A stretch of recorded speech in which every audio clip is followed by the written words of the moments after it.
নমস্কার বন্ধুরা, sports news 247 এ তোমাদের সবাইকে জানাই স্বাগত। তো এই ভিডিওতে আমরা অস্ট্রেলিয়া ভার্সেস আয়ারল্যান্ড আর অন্যদিকে England versus West Indies match নিয়ে কথা বলবো।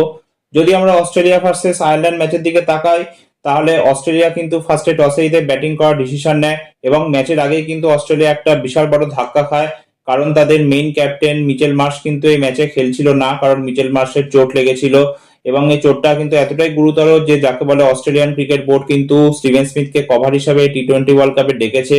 মানে এরপরে যদি মিচেল মার্শের চোট কোনো গুরুতর কিছু হয়, যদি এই বিশ্বকাপে আসছে পার্টিসিপেট করতে না পারে, তাহলে কিন্তু যাকে বলে স্টিভেন স্মিথ মিচেল মার্শকে টি-20 ওয়ার্ল্ড কাপে রিপ্লেস করবে। এবং অলরেডি আমরা দেখেছি যে যাকে বলে জোস হ্যাজেলউড আর প্যাট কামিন্স কিন্তু চোটের জন্য টুর্নামেন্ট থেকে বাদ হয়ে গেছে। তো যাই হোক, যদি আমরা ম্যাচের কথায় আসি, তাহলে অস্ট্রেলিয়া ফার্স্টে টসে জিতে ব্যাটিং করার ডিসিশন নেয় এবং অস্ট্রেলিয়ার শুরুটা কিন্তু ভালো হয়নি। ট্র্যাভিস হেড 7 বলে 6 রান স্কোর করে আউট হয়ে যায় এবং তারপরে জোশ ইংলিশ এবং ক্যামেরন গ্রিনের মধ্যে কিন্তু 49 রানের একটা দুর্দান্ত পার্টনারশিপ হয় সেকেন্ড উইকেটে এবং তারপরে কিন্তু যাকে বলে ক্যামেরন গ্রিন 21 রান স্কোর করে আউট হয়ে যায় মাত্র 11 বল খেলে। তারপরে জোশ ইংলিশও 17 বলে 37 রান স্কোর করে আউট হয়ে যায়।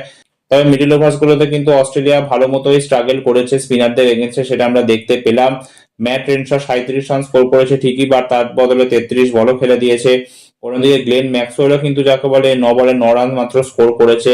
তবে মার্কাস টার্নিস একটা ইম্পর্টেন্ট নক খেলেছে 29 বলে 45 রানের এবং লাস্টের দিকে কিন্তু কুপার কর্নেলিয়াস, জেভিয়ার বাটলেট একটা দারুণ ফিনিশিং টাচ দেয়। দুজনেই 11 রান স্কোর করে নট আউট থাকে এবং অস্ট্রেলিয়া কিন্তু 20 ওভারে 182 রানের একটা বিশাল স্কোর আয়ারল্যান্ডের সামনে খাড়া করে। জবাবে 183 চেস করতে নেমে যাকে বলে আয়ারল্যান্ড রেগুলার ইন্টারভেলসে উইকেট হারাতে থাকে, কোনো সময় ওরা ম্যাচের মধ্যে ছিল না এবং অস্ট্রেলিয়ার হয়ে কিন্তু নাথান এলিস 4খানা উইকেট নিয়েছে, এছাড়া অ্যাডাম জাম্পাও কিন্তু 4খানা উইকেট নিয়ে নিয়েছে এবং কিন্তু 16.5 ওভারে মাত্র 115 রানে আয়ারল্যান্ড অল আউট হয়ে যায় এবং 67 রানে কিন্তু অস্ট্রেলিয়া নিজের নামে ম্যাচটা করে নেয়। অন্যদিকে যদি আমরা ইংল্যান্ড ভার্সেস ওয়েস্ট ইন্ডিজ ম্যাচের দিকে তাকাই, তাহলে ইংল্যান্ড ফার্স্টে টসে জিতে বোলিং করার ডিসিশন নেয় এবং ওয়েস্ট ইন্ডিজের শুরুটা কিন্তু ভালো হয়নি। 1.1 ওভারে 8 রানের মধ্যে 2খানা উইকেট ওয়েস্ট ইন্ডিজ হারিয়ে ফেলে। তারপরে কিন্তু সিমরান হেটমায়ার একটা ভালো নক খেলে 12 বলে 23 রানের। এছাড়া রস্টন চেজো 29 বলে 34 রান স্কোর করে।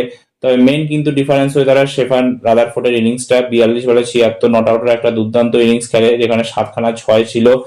এছাড়া কিন্তু জেসন হোল্ডারও যাকে বলে 17 বলে 33 রানের একটা ইম্পর্টেন্ট নক খেলেছে এবং ওয়েস্ট ইন্ডিজ কিন্তু 20 ওভারে 196 রান স্কোর করে 6 উইকেট হারিয়ে।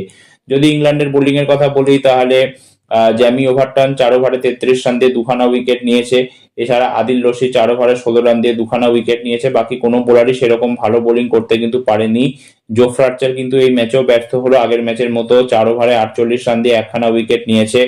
তারপরে যখন ইংল্যান্ড ব্যাটিং করতে নামে, তখন ফিল সল্ট একটা ভালো শুরু দেয়, মারমুখী শুরু দেয়, 14 বলে 30 রান স্কোর করে আউট হয়ে যায় এবং কিন্তু এখান থেকে জস বাটলার একটা মোটামুটি নক খেলে 14 বলে 21 রানের। এছাড়া জ্যাকব বেথেলও 23 বলে 33 রানের একটা ইনিংস খেলে।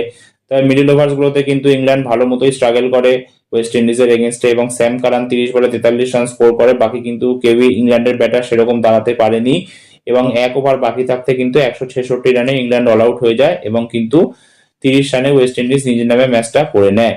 এখন ইংল্যান্ডের বোলিং যেটা দেখে বুঝলাম, সেটা কিন্তু এই টুর্নামেন্টে এখন অব্দি ইংল্যান্ডের বোলিং একদমই ক্লিক করেনি। ফার্স্ট ম্যাচও নেপালের এগেনস্টে মাত্র 4 রানে ইংল্যান্ড জিতেছিল এবং ওয়েস্ট ইন্ডিজের এগেনস্টে ম্যাচও আমরা দেখলাম যে 8-2 থেকে কিভাবে 196 রান ইংল্যান্ডের বোলাররা কনসিড করে ফেললো এবং তারপরে কিন্তু সেই টার্গেটও যাকে বলে ইংল্যান্ড চেস করতে পারলো না। তো দেখা যাক এখন কি হয়। নেক্সট ম্যাচ ইংল্যান্ডের যাকে বলে স্কটল্যান্ডের এগেনস্টে আছে এবং টি-20 ওয়ার্ল্ড কাপে কিন্তু এখন অব্দি ইংল্যান্ড কোনো ইউরোপিয়ান দলের এগেনস্টে কখনো জিততে পারেনি। নেদারল্যান্ডসের এগেনস্টে 2টো ম্যাচ খেলেছিল 2009 আর 14 টি-20 ওয়ার্ল্ড কাপে, দুটোতেই ইংল্যান্ড হেরে গেছিল। এছাড়া 2010-এ আয়ারল্যান্ডের এগেনস্টে খেলেছিল, সেই ম্যাচটা যাকে বলে বৃষ্টিতে ভেস্তে গেছিল, ড্র হয়েছিল সেই ম্যাচটা, মানে নো রেজাল্ট হয়েছিল। আর 2022-এ টি-20 ওয়ার্ল্ড কাপে আয়ারল্যান্ডের এগেনস্টে হেরে গেছিল। তো দেখা যাক এখন এখান থেকে কি হয়, ইংল্যান্ড কি সুপার 8-এর জন্য কোয়ালিফাই করতে পারে। তো এই ভিডিওটা এতটাই। ভালো লাগলে প্লিজ ভিডিওটা লাইক, শেয়ার, চ্যানেলটা সাবস্ক্রাইব করতে ভুলবে না। ভিডিওটা কেমন লাগলো প্লিজ কমেন্ট করতে ভুলবে না। তো একটা নতুন ভিডিও নিয়ে তোমাদের সামনে আমি আবার উপস্থিত হব। ততক্ষণ সুস্থ থেকো, সাবধানে থেকো। ধন্যবাদ।